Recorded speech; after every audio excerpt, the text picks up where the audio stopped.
তেজগাঁ থেকে সংবাদ সন্ধানে আপনাদের সাথে আছি আমি আরিয়াস এবং আমি সুমনা সেমি। শুরুতেই জানাচ্ছি শিরোনামগুলো। পাবনায় হিট স্ট্রোকে একজনের মৃত্যু, যশোরে সর্বোচ্চ তাপমাত্রা 42.6। সারা দেশে স্কুল কলেজে ছুটি বাড়ল 7 দিন।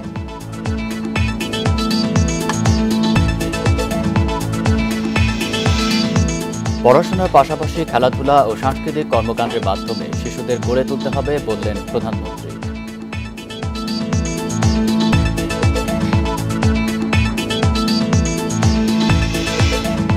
জ্বর, ডায়রিয়া, নিউমোনিয়ায় আক্রান্ত হচ্ছে শিশু ও বয়স্করা। তীব্র মাথা ব্যথা, ঘাম হলে যেতে হবে হাসপাতালে।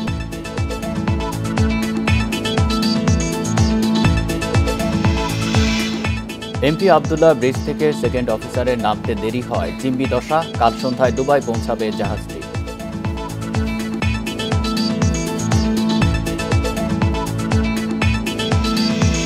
শুনছিলেন শিরোনাম, এবার বিস্তারিত। এ মাসে 42 ডিগ্রি পর্যন্ত তাপমাত্রা ওঠার পূর্বাভাস থাকলেও এরই মধ্যে এই সীমা অতিক্রম করেছে।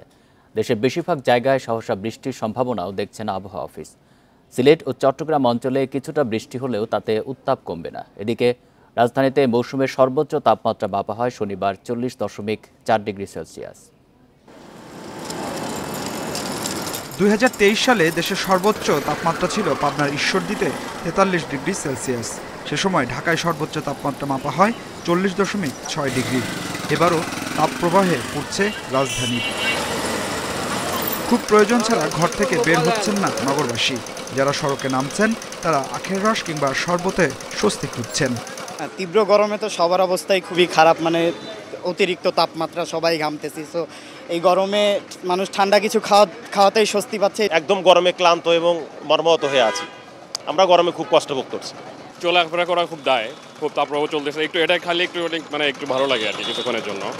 এবারের তাপপ্রবাহকে অতি তীব্র বলছে আবহাওয়া অফিস।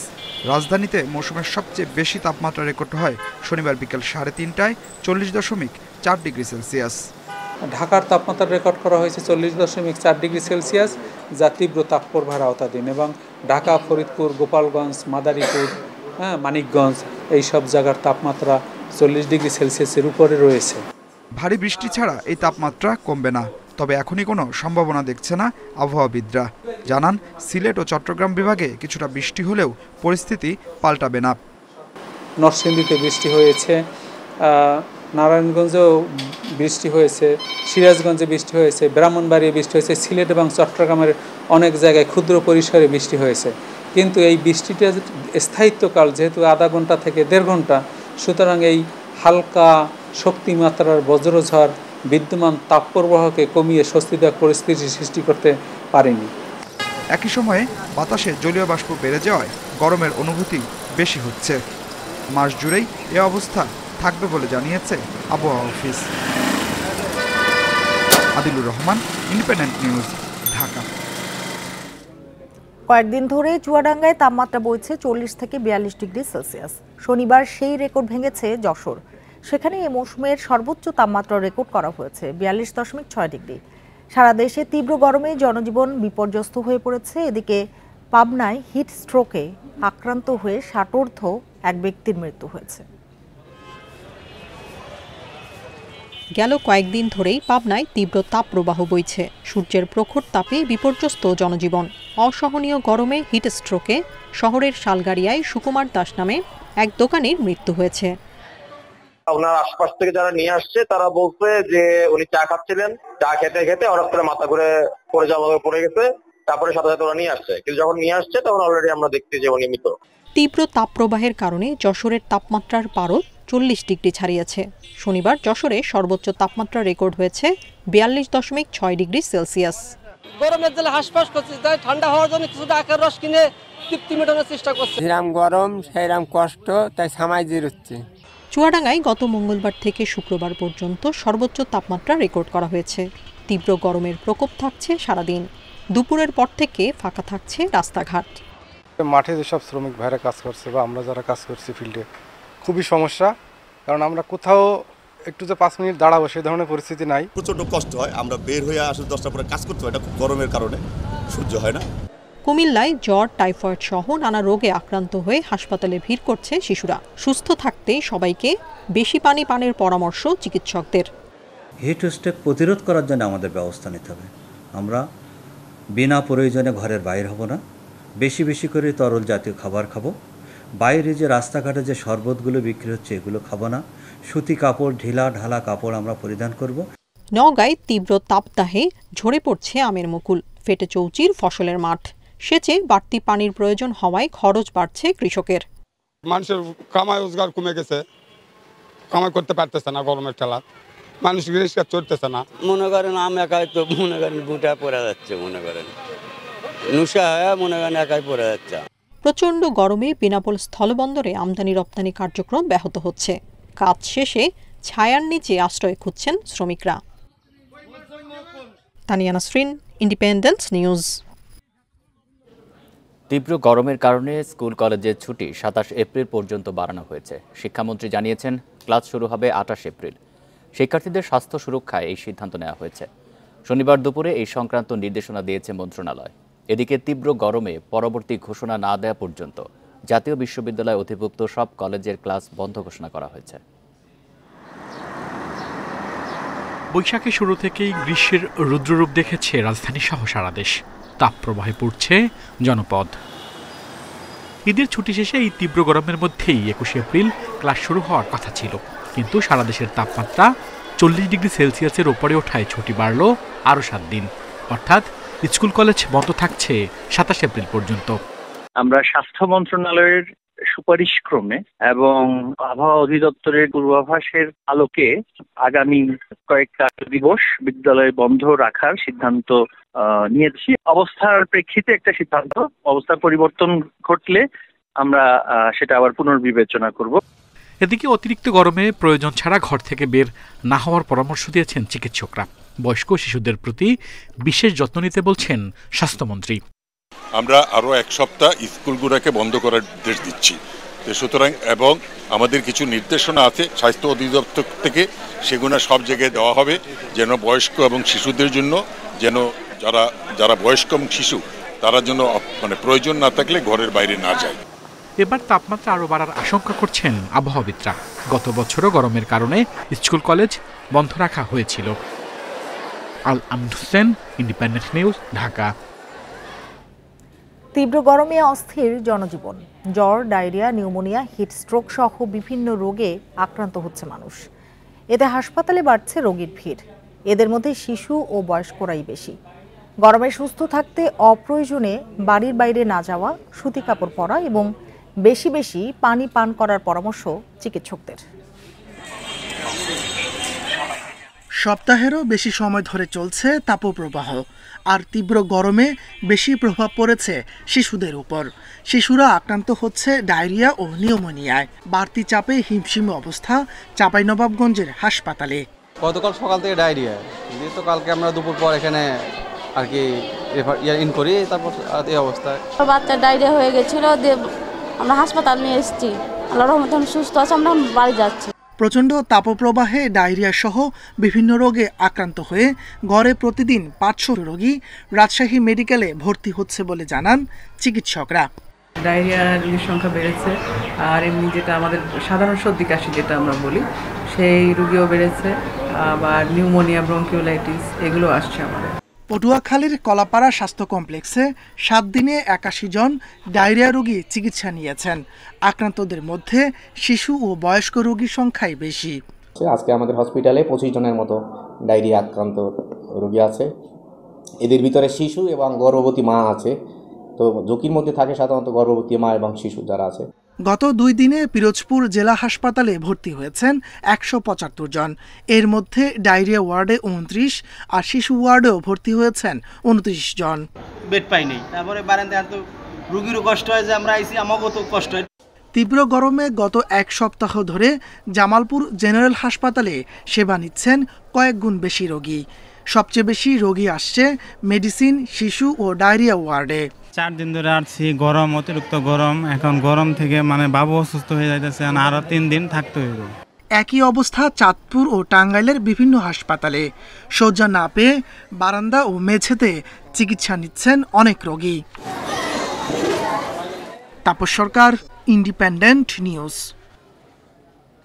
হিটস্ট্রোক এড়াতে সরাসরি রোদে না যাওয়া ও বেশি করে পানি পানের পরামর্শ দিচ্ছেন চিকিৎসকেরা। তবে রাস্তাঘাটে শরবত না খাওয়ার কথা বলছেন তারা। এছাড়া বাইরে গেলে ছাতা ব্যবহার করতে বলছেন চিকিৎসকেরা। তীব্র মাথা ব্যথা, বেশি ঘাম হলে দ্রুত হাসপাতালে যাওয়ার পরামর্শ তাদের।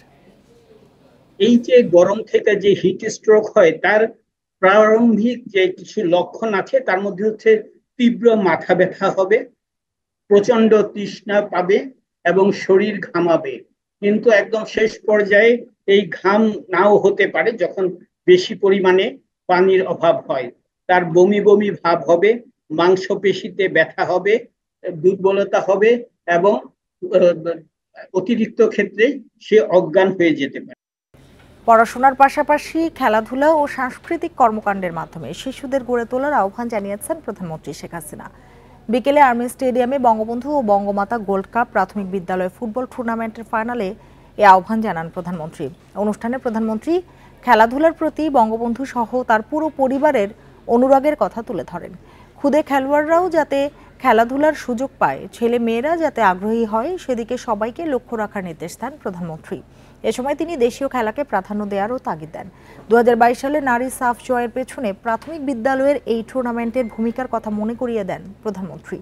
দেশের ক্রীড়া খাতের ভবিষ্যৎ সম্ভাবনাময় উল্লেখ করে শেখ হাসিনা বলেন, খেলাধুলা সামগ্রিক উন্নয়নে কাজ চালিয়ে যাবে সরকার।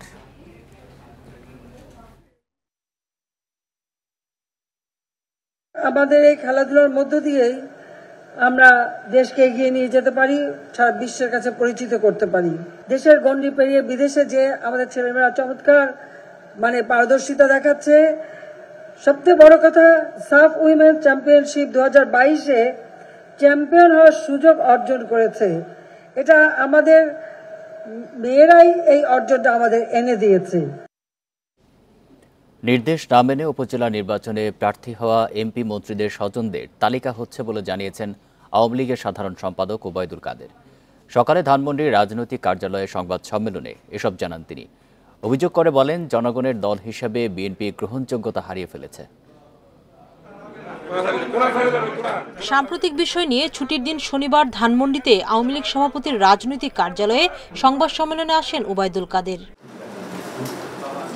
ঈদে সড়ক যোগাযোগ নিয়ে প্রশ্ন করা হলে বলেন, স্মরণকালের সবচেয়ে ভালো অবস্থায় আছে সড়ক অবকাঠামো। ঈদ যাত্রায় সড়ক দুর্ঘটনার মূল কারণ সমন্বয়হীনতা।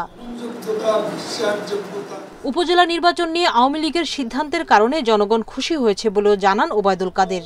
জানান, উপজেলা নির্বাচনে এমপি মন্ত্রীদের স্বজন হয়েও যারা প্রার্থিতা প্রত্যাহার করেনি তাদের তালিকা হচ্ছে। এমপি মন্ত্রীদের স্বজনরা তারা নির্বাচন থেকে যারা করছে তারা সরে দাঁড়াতে, যারা এই প্রক্রিয়ার মধ্যে অলরেডি আছে তাদের তালিকা তৈরি করার নির্দেশনা দেওয়া হয়েছে। তিনি অভিযোগ করে বলেন, জনগণের দল হিসেবে বিএনপি গ্রহণযোগ্যতা হারিয়ে ফেলেছে, আর 5 বছরের আগে নির্বাচনের সুযোগ নেই বলে তারা ক্ষমতা দখলের সুযোগ নিতে বিদেশিদের কাছে ধর্ণা দিচ্ছে। তাদেরকে জনগণের কাছে আরো বিচ্ছিন্ন, আরো অপ্রাসঙ্গিক করে তোলার প্রয়াস আমরা চালাতে পারি। কারণ বিএনপি এখন রাজনৈতিক দলের পরিচয় দেওয়ার মতো অ্যাকসেপ্টেবিলিটি তারা হারিয়ে ফেলেছে। ওবায়দুল কাদের আরও জানান, গত 15 বছরে সরকারের ধারাবাহিকতায় কেউ অবৈধ ও অসাংবিধানিকভাবে ক্ষমতা দখলের সুযোগ পায়নি। আওয়ামী লীগ ক্ষমতায় আছে বলে দেশে উন্নয়ন হয়েছে বলেও উল্লেখ করেন তিনি। Sultana Jahan Mitu, Independent News, Dhaka. প্রধানমন্ত্রীর বেসরকারি শিল্প ও বিনিয়োগ উপদেষ্টা সালমান এফ রহমান বলেছেন, দেশে প্রাণী সম্পদের উৎপাদন আশাব্যঞ্জক। এর সাথে আধুনিক প্রযুক্তি ব্যবহার করা গেলে এ খাতের উন্নয়ন আরও অনেক বাড়বে বাজার। শনিবার দোহার ও নবাবগঞ্জে প্রাণী সম্পদ প্রদর্শনী 2024-এর উদ্বোধনী অনুষ্ঠানে প্রধান অতিথির বক্তব্যে তিনি একথা বলেন। প্রাণী সম্পদে ভরপুর দেশ, গর্ব স্মার্ট বাংলাদেশ, এই প্রতিপাদ্য নিয়ে দোহার নবাবগঞ্জ কলেজ মাঠে আয়োজন করা হয় প্রাণী সম্পদ প্রদর্শনীর। প্রদর্শিত হয় স্থানীয় অর্ধশত খামারির দেশি বিদেশি বিভিন্ন জাতের গবাদি পশু পাখি। উদ্বোধন করে ঘুরে ঘুরে বিভিন্ন স্টল পরিদর্শন করেন প্রধানমন্ত্রী বেসরকারি শিল্প ও বিনিয়োগ উপদেষ্টা। কথা বলেন উদ্যোক্তাদের সাথে। এ সময় তিনি স্থানীয় খামারিদের সুবিধার্থে তাদের উৎপাদিত পণ্য বাজারজাতকরণে প্রাণী সম্পদ অধিদপ্তরকে এগিয়ে আসার আহ্বান জানান। উৎপাদনটা আমরা বাড়াইতে পেরেছি, এখন কিন্তু এখান থেকে ভ্যালু এডিশন আরও যদি আমরা পণ্যগুলি তৈরি করতে পারি এবং তার সাথে যারা এই ছোট ছোট খামারগুলি আছে যারা এই কাজ করতেছেন তাদের কিন্তু মার্কেটিংয়ের জন্যেও বাজারজাত করার জন্যও তাদেরকে কিন্তু আমাদের সাহায্য করতে হবে এবং বাজারের সাথে তাদের লিঙ্কেজ একটা করে দিতে হবে। এরপর দোহারে জয়পাড়ার সরকারি পাইলট উচ্চ বিদ্যালয় মাঠে যান সালমান এফ রহমান। সেখানে দর্শকদের নজর কাড়ে দেশি বিদেশি নানা জাতের প্রাণী। স্থানীয় খামারিদের নানা উদ্যোগকে স্বাগত জানিয়ে প্রধানমন্ত্রীর উপদেষ্টা নারী উদ্যোক্তাদের আরো সম্পৃক্ত হতে আহ্বান জানান। অনেক খামারি যারা আছেন তারা নারী উদ্যোক্তারা আছেন এবং আমি মনে করি এখানে এই খাতে কিন্তু নারী উদ্যোক্তাদের কাজ করার অনেক সুযোগ আছে। তো সবকিছু নিয়েই আমি মনে করি এই খাতে আমাদের অনেক সফলতা অর্জন করার আমাদের সুযোগ আছে। অনুষ্ঠানে প্রাণী সম্পদ খাতে সফলতা অর্জনের জন্য স্থানীয় খামারিদের সনদ প্রদান করা হয়। ইকরামুল কবির, ইন্ডিপেন্ডেন্ট নিউজ, দোহার, ঢাকা। সোমালিয়া জলদস্যুরা ধেয়ে আসছে দেখে একজন বাদে অন্য সব নাবিক বাংলাদেশি জাহাজ এমভি আবদুল্লাহ জাহাজের সুরক্ষিত নিরাপত্তা কক্ষ বা সিটাডলে আশ্রয় নিয়েছিলেন। কিন্তু জাহাজের উপরিভাগ বা ব্রিজে থাকা সেকেন্ড অফিসার নামতে কয়েক মিনিট দেরি হওয়ায় অস্ত্রের মুখে গোটা জাহাজে জিম্মি করে নেয় জলদস্যুরা। ইন্ডিপেন্ডেন্ট টেলিভিশনে এই তথ্য দিয়েছেন জাহাজের ক্যাপ্টেন আব্দুর রশিদ। জাহাজটি রোববার সন্ধ্যা ৬টা নাগাদ দুবাইয়ের আল হামরিয়া বন্দরে পৌঁছার কথা রয়েছে। গত 12 মার্চ সন্ধ্যায় দুবাই যাওয়ার পথে ভারত মহাসাগরে একটি মাছ ধরার ট্রলার থেকে জলদস্যুদের দ্রুতগতির নৌযান নামানোর দৃশ্য দেখতে পান এমভি আবদুল্লাহ ডিউটি অফিসার। বিষয়টি নিশ্চিত হয়ে তিনি জাহাজের অ্যালার্ম বাজিয়ে দিলে 20 জনই আশ্রয় নেন সিটাডলে। সিটাডলের কাছে ছিলেন ক্যাপ্টেন আব্দুর রশিদ, যিনি শিপ সিকিউরিটি বোতাম টিপে জলদস্যু আক্রান্ত হওয়ার বিষয়টি জাহাজ মালিকসহ সংশ্লিষ্টদের জানিয়ে দেন। কিন্তু একই সময়ে জাহাজের ব্রিজ থেকে বিএইচএফের সাহায্যে আশপাশের নৌবাহিনীর সহায়তার চেষ্টা করছিলেন সেকেন্ড অফিসার। তার কয়েক মিনিট দেরির কারণে প্রথম জিম্মি হন তিনি। সিটাডেলে অলরেডি 20 জন ঢুকা ছিল, একজন সেকেন্ড অফিসার ছিল সেই উপরে ব্রিজে, ওই যে যেখান থেকে জাহাজ চালায়, ওরও ধরে বলছে, স্যার আপনি আসেন আমাকে মেরে ফেলবে, এই ডাকাতটা ধরে বলছেন, স্যার আপনি আসেন আমাকে মেরে ফেলবে, এই ডাকাতটা ধরে বলছেন জলদস্যুরা। তারপর আমি কী করবো, এখন ওরা বাঁচাতে দেবো না, তারপর আমি যে সারেন্ডার। আমাদের দুজনকে বলছে তখন ওই সবাইকে ডাকো ক্রুকে, মানে crew crew crew crew crew call call crew crew, তারপর সবাই আমি ডাকছি, তখন সিটাডেল থেকে সবাই চলে আসছে। আশপাশের কোস্টগার্ড নৌবাহিনীকে ডেকে তাৎক্ষণিকভাবে কোনো সাড়া পাওয়া যায়নি বলেও জানান ক্যাপ্টেন। ওইখানে তো কারো আমরা হেল্প পাইনি, কোনো ওই যে কোস্টগার্ড নেভি এগুলো ছিল না, ওদের সাথে যোগাযোগ করছে, কেউ আমাদেরকে আনসার দেয়নি। সিটাডলে বসে কিভাবে কাজ করা যায় তার ব্যাখ্যাও দেন ক্যাপ্টেন রশিদ। তো আমাদের সব কিছু অ্যারেঞ্জমেন্ট ছিল সিটাডেলে। ওখানে আপনার স্যাটেলাইট ফোন থাকে, হ্যাঁ, ওখানে আমাদের খাওয়া দাওয়া ছিল, ওখানে অনেকগুলো ডোর আছে, এই লোহার দরজা আছে যাতে আপনার গুলি মারলে দরজা নষ্ট হবে না, স্পেশাল ডোরও আছে। 72 আওয়ার্স থাকার একটা সব মজুদ থাকে, সব সরঞ্জাম। ফাইনাল হচ্ছে আমরা সিটাডেলে সবাই ঢুকে যাবো, ইঞ্জিন বন্ধ করে দেবো, ব্ল্যাক আউট করে থাকবো, আমরা ওখানে আশ্রয় নেব। সিটাডেলটা আমাদের ব্যর্থ হয়েছে। জিম্মি জাহাজের নাবিকরা আরও জানিয়েছে দস্যুদের কাছে M16, AK-47 রকেট লঞ্চারের মতো ভারী অস্ত্র ছিল। জাহাজটিকে ঘিরে বিভিন্ন দেশের নৌবাহিনীর টহলের সময় বড় মেশিনগানও বসিয়েছিল জাহাজে। এর বাইরে জাহাজে থাকা অতি ধার্য কয়লাও নাবিকদের সিদ্ধান্তকে বিলম্বের মুখে ফেলেছে। বিশ্লেষকরা বলছেন দস্যুরা জাহাজ পরিচালনা ও নেভিগেশন পদ্ধতির ব্যাপারে বেশ পারদর্শী, তাই তাদের ফাঁকি দেওয়া বিপজ্জনক। এদের যদি ড্রেস দেখেন, এদের যদি অ্যাক্টিভিটি দেখেন, দিজ আর অল প্রফেশনালস। এটা কোনো টম ডিক হ্যারি না বা কোনো ফিশারম্যান না যে পার্ট টাইম এটা জব করে। These are all professionals dedicated to do piracy, এবং তাদের মধ্যে নেভিগেশনাল এক্সপার্টও আছে, যে আপনি তাকে ফাঁকি দিয়ে অন্য দিকে চলে যাবেন তার কোনো উপায় নেই। 2010 সালে ভারত মহাসাগর ধরে চলাচলকারী বাণিজ্যিক জাহাজে সোমালিয়ার জলদস্যুদের আক্রমণের হার হঠাৎ বেড়ে যাওয়ায় এই রুটে প্রতিটি জাহাজে সিটাডল স্থাপন করা হয়। এমভি আবদুল্লাতেও সিটাটল সুবিধা ছিল, যা কাজে লাগানো যায়নি। আলমগীর সবুজ, ইন্ডিপেন্ডেন্ট নিউজ, চট্টগ্রাম। মালয়েশিয়ায় বাংলাদেশি শ্রমিক শোষণ ও নির্যাতনে দুদেশের প্রভাবশালী সিন্ডিকেটকে দুষছেন বিশেষজ্ঞরা। তারা বলছেন এই চক্র নিয়ন্ত্রণে প্রয়োজন রাজনৈতিক সদিচ্ছা, আর ত্রুটিপূর্ণ সমঝোতা চুক্তি শ্রমিক শোষণের অন্যতম কারণ বলছে রিক্রুটিং এজেন্সিদের সংগঠন বায়রা। এর আগে এক বিবৃতিতে শ্রমিকদের মানবাধিকার রক্ষায় জরুরি পদক্ষেপ নিতে মালয়েশিয়া সরকারের প্রতি আহ্বান জানায় জাতিসংঘ।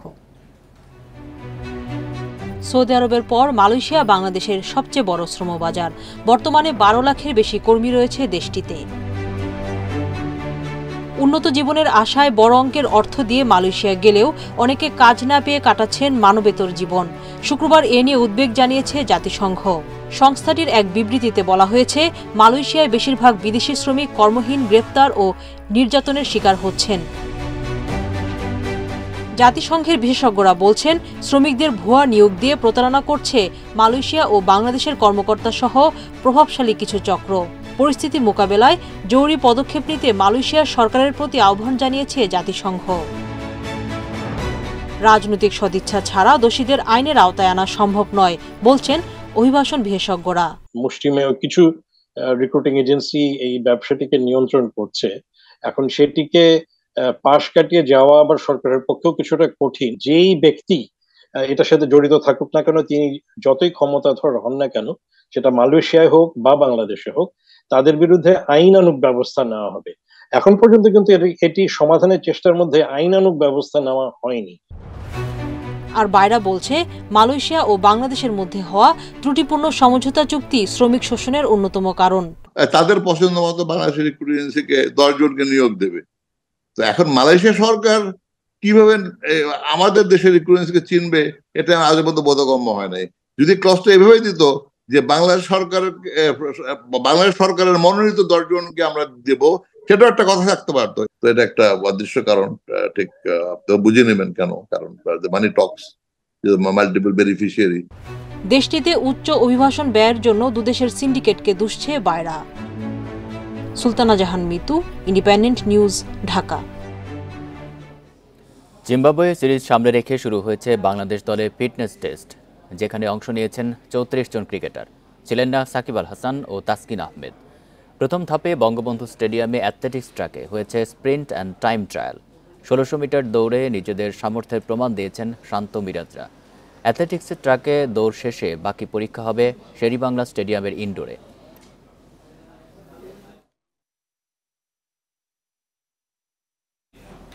এই ছিল সংবাদ সন্ধ্যায়। ইন্ডিপেন্ডেন্ট টেলিভিশনের সব খবর আরও বিস্তারিত জানতে চোখ রাখুন ফেসবুক, ইউটিউব এবং এক্সে। ধন্যবাদ সবাইকে।